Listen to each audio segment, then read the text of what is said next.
Welcome to the Business Series podcast. My name is Ankush Jain, and I am a state of mind coach working with businesses and individuals. On each episode of this series, I'll be speaking to a coach or trainer on a different topic relevant to your career or personal development. Enjoy. Welcome back to another episode of the Business Series podcast. Today, I'm joined by Sandy Krot. Sandy works with the consulting group Insight Principles, helping Fortune 100 businesses and leaders solve their most difficult problems through knowledge of the mind and human thought. She's also the co-author of Invisible Power, Insight Principles at Work, which is a fantastic book, and anyone listening to this, I can highly recommend it. It's one of my favorite books. So welcome, Sandy. Thank you, Kush. It's good to be here. Well, today we're going to be talking about, or the title of this podcast is Prioritizing When Everything is Important. And I think this is a really fantastic topic, which we discussed the other day. You know, and we're going to cover things like why is it difficult? You know, how do we prioritize? And I'm really looking forward to diving in deep into this subject. So let's just start with that then. Why do people find it so difficult to prioritize? You know, it's interesting, Kush, because actually we don't always find it difficult. There are times in our life when prioritizing is, I hesitate to say simple, but it's more straightforward, it's clear, it's more obvious, if you will.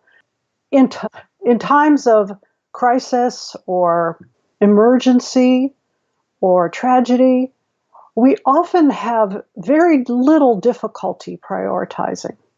I live on the western side of the United States, and this past summer, there were quite a few devastating wildfires here.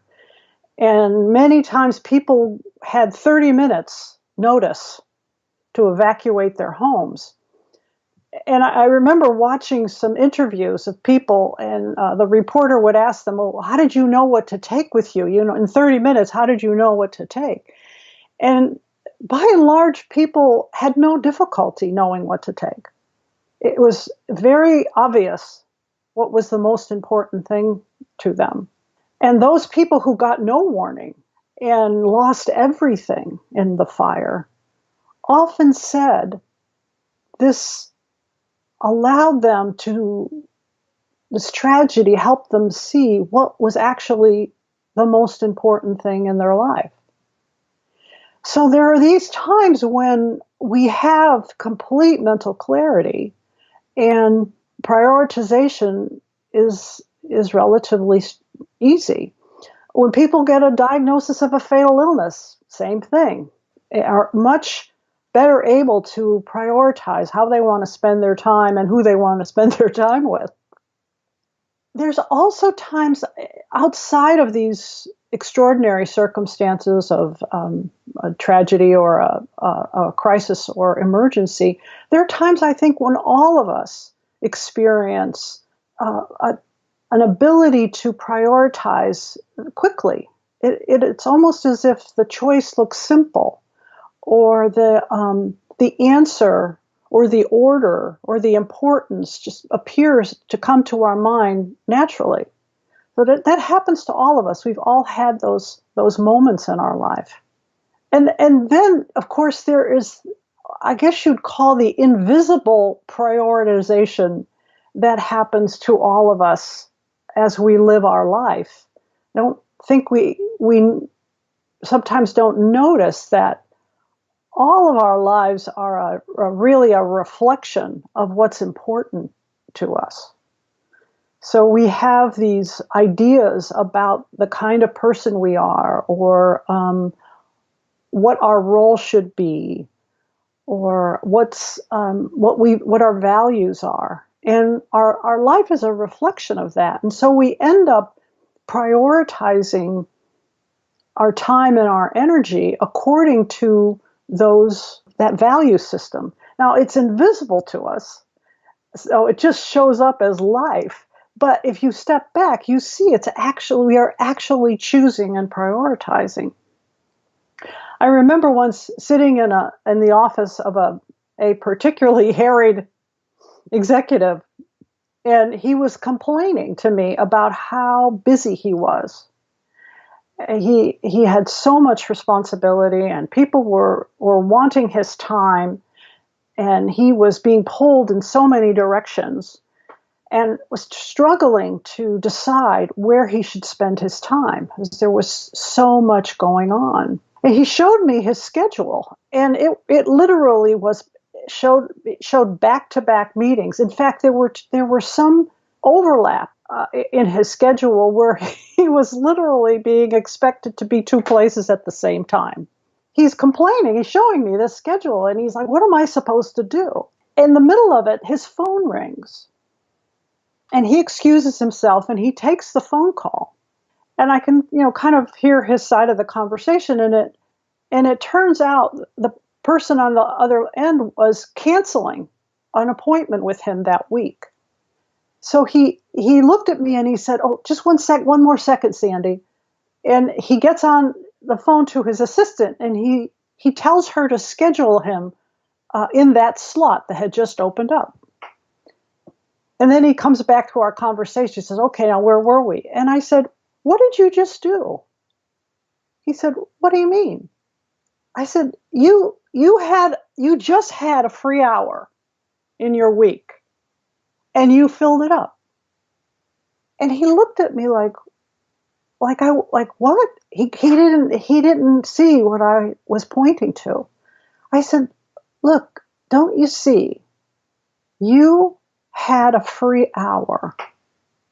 You had an hour in your schedule where you could have reflected on your priorities. You could have taken some time for yourself. You could have gotten yourself more organized. I mean, there's all kinds of things that you said you wanted to be able to do, but you couldn't do because your schedule was so full. And there you go, and you filled up your schedule." So there's this conditioned habitual thinking that all of us have, which ends up prioritizing our time for us, and we don't even notice it. We just live as if that we had no choice. I was reflecting on this, and I thought, well, it really is something that prioritizing is something that we're doing all the time. And again, sometimes it's natural and we're very wise and very good at it. And sometimes it's happening, quote unquote, to us because this invisible conditioning there's invisible force almost is making us prioritize in a certain way.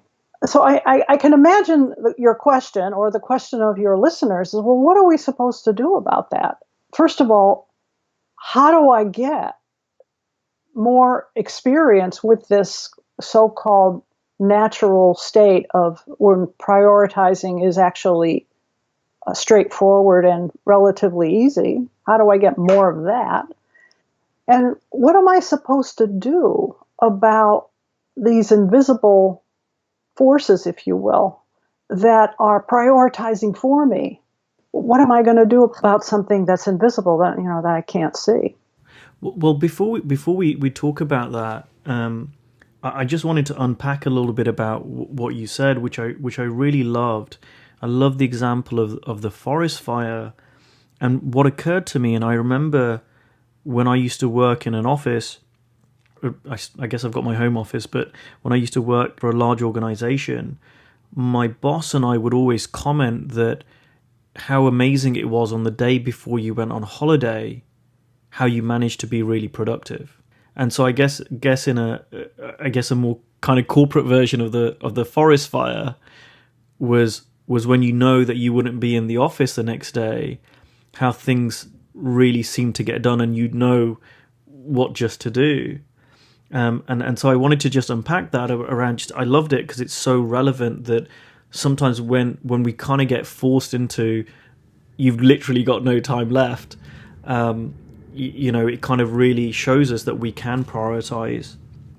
And the other thing, the example you gave of this client of yours who was filling his own calendar, I was listening sheepishly because it reminded me a few years ago when I was starting out in my coaching career, and I was working a full-time job and then coaching in the evenings.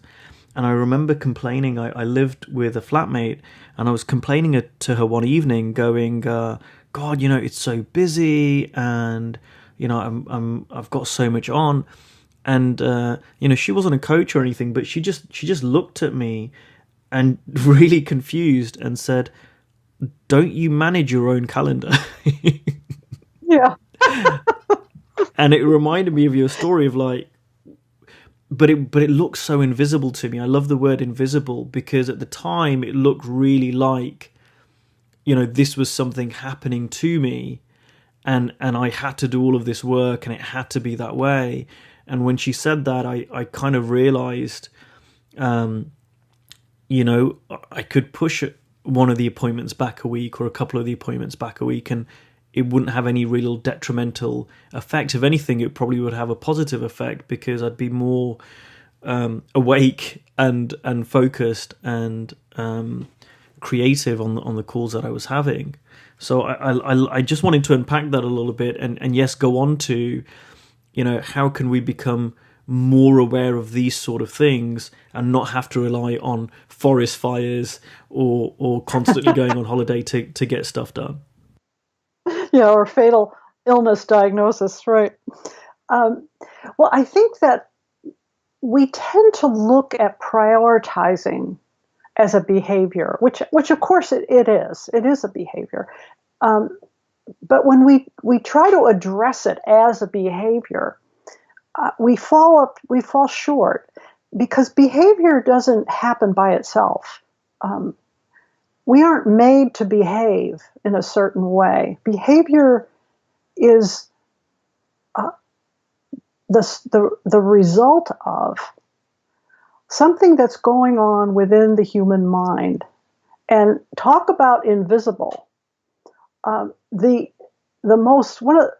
name of our book is Invisible Power, and we call it that because this inside of our mind, everybody's mind is this incredible invisible power called the power to think, the power of thought. And it is this power that is actually directing our behavior. We behave how we think. We behave as we think. We feel what we think.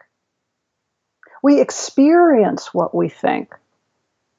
Now, it doesn't look that way. And consequently, the world is under a very blatant misunderstanding that somehow circumstances, the boss, the deadline, the workload can make us feel a certain way or make us do a certain thing. But that's not actually how the human mind works, and it's not actually how human experience works. Without thought, we would have no experience. It all has to start with a thought. That thought is happening within our own minds.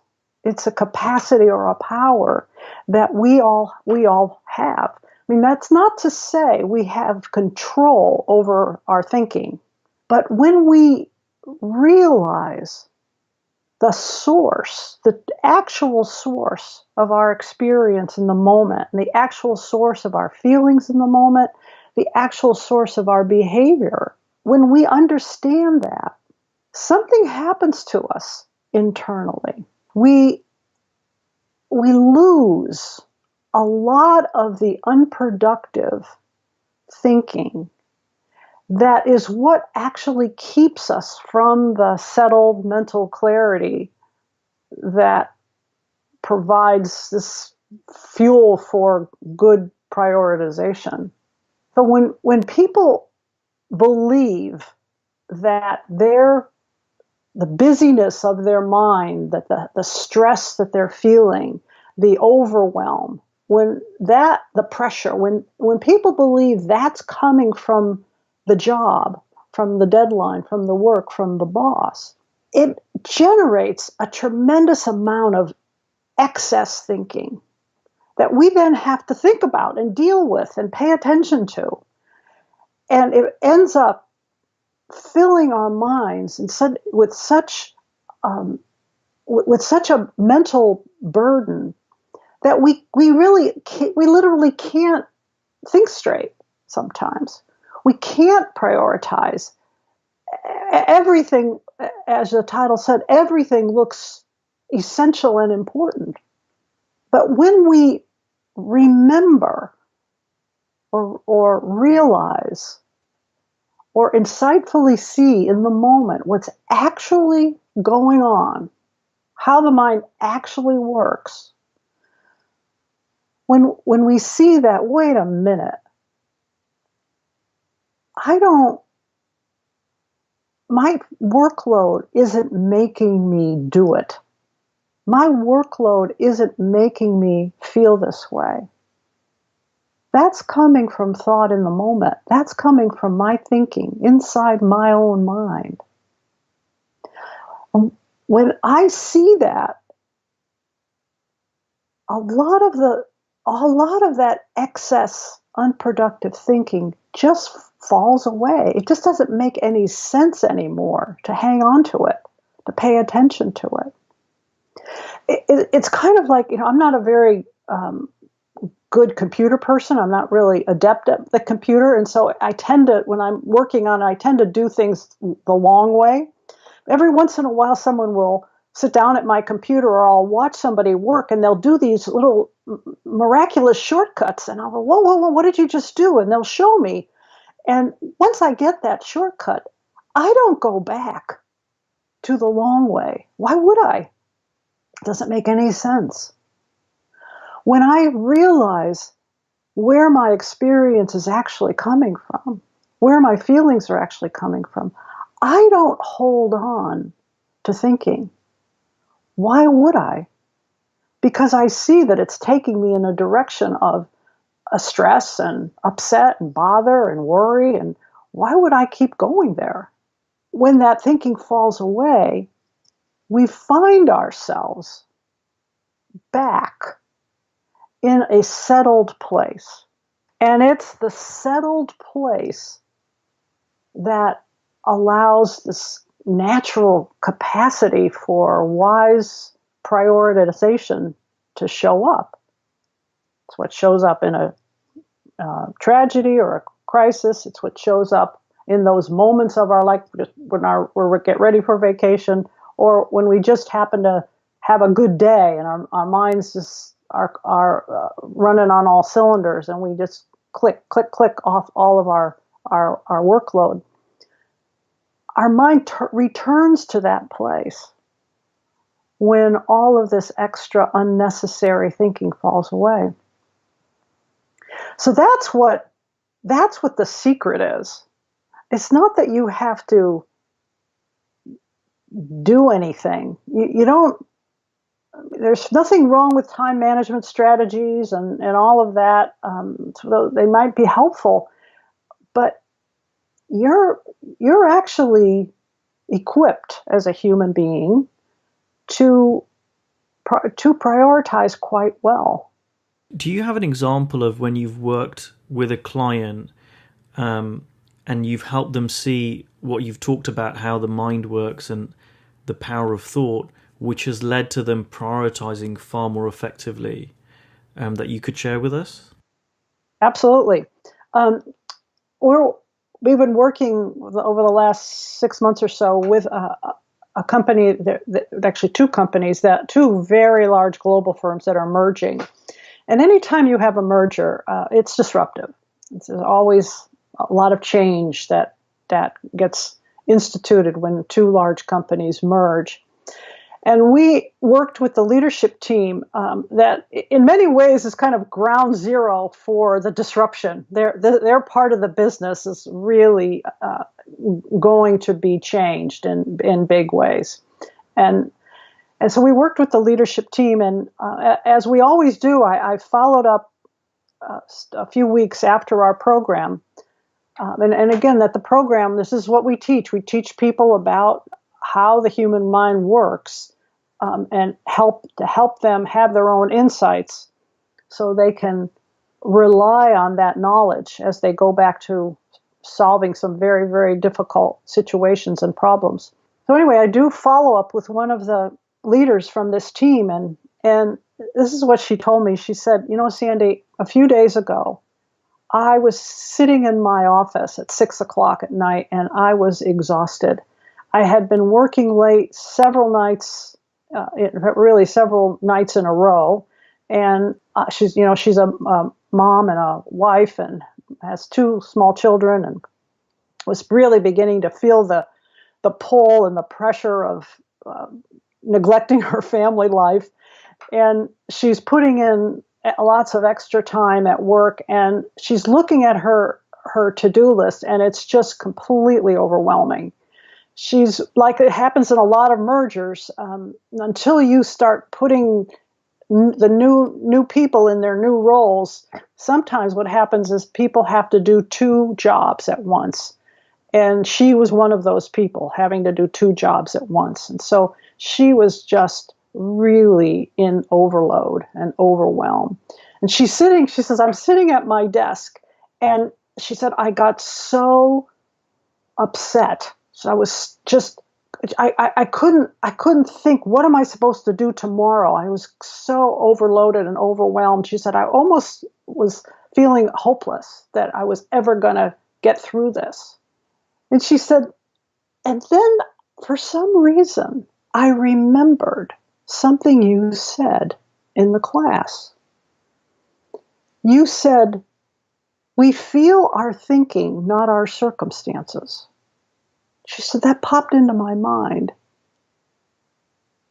And I thought, oh, that's really true. She said, I saw it. She said, I could see that the feeling of overwhelm that I was having was coming from me.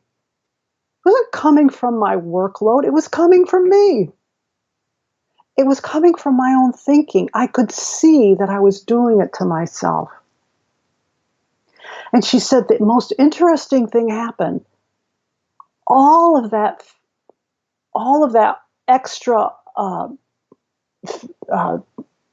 ball of thought that was filling my head, she said, it just went away. It just went away. And I found myself in this very quiet place. And I looked at my to-do list, and certain things popped up as critical. She said, it was just so obvious to me. And I made a list, and I made some notes, and I thought of some assignments that I needed to make. And she said, I walked out of my office confident that I had picked the right things to work on. She said, now I know that I am being asked to do more than is humanly possible to do. And some things aren't going to get done. But I felt confident that I was going to do the most important things.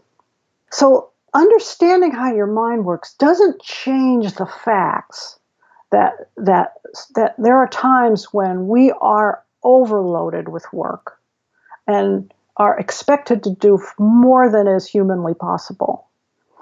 There are times when we have personal lives and personal issues that are so critical that they need to get tended to, and our workload has to take a back seat. There's all kinds of things that can happen to a human being. There's no controlling that. But when people insightfully see the role of thought in their own experience, the role of thought in their own feeling state, when you can see that, you get out of the way. You stop making the messes You stop filling up your mind unnecessarily and unproductively. And when that happens, you find yourself in a state where you are at your best. You are your most creative, you are your most clear, you are your most productive. Thanks. That's a wonderful example. And just to round up on this whole episode, what is the one takeaway that you want our listeners to leave this episode with regards to procrastination? Prioritizing.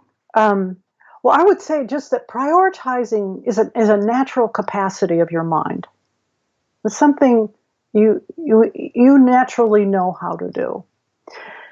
The question really is, what's going on inside that's making my mind unsettled?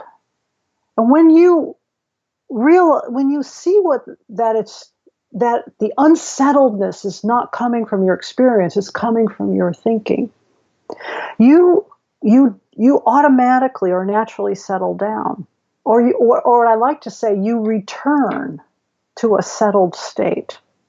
Being settled is a natural state, just like a pond is settled, unless the minute you stop throwing rocks at it. So for people to see that it's a settled state that they're after, and it's actually a state that is our most natural state, but for the unnecessary and unproductive thinking that we do to mess with that settled state. Thank you, Sandy, for today. That's been a wonderful episode. If our listeners want to find out more about you or they want to contact you, how might they do that? You can contact me. You can check out our website, which is www.insightprinciples.com. You can reach me at sk@insightprinciples.com. Fantastic. And I'll be back next time with another episode related to business. Thanks once again, Sandy. Thanks for listening to the Business Series podcast. If you want to hear more, you can click on the subscribe button below. You can share this with someone else who can benefit, or you can like it and encourage others to listen. Also, it would be great if you left a comment below, as I love hearing from listeners and I want to keep creating great content for you. Thanks for listening.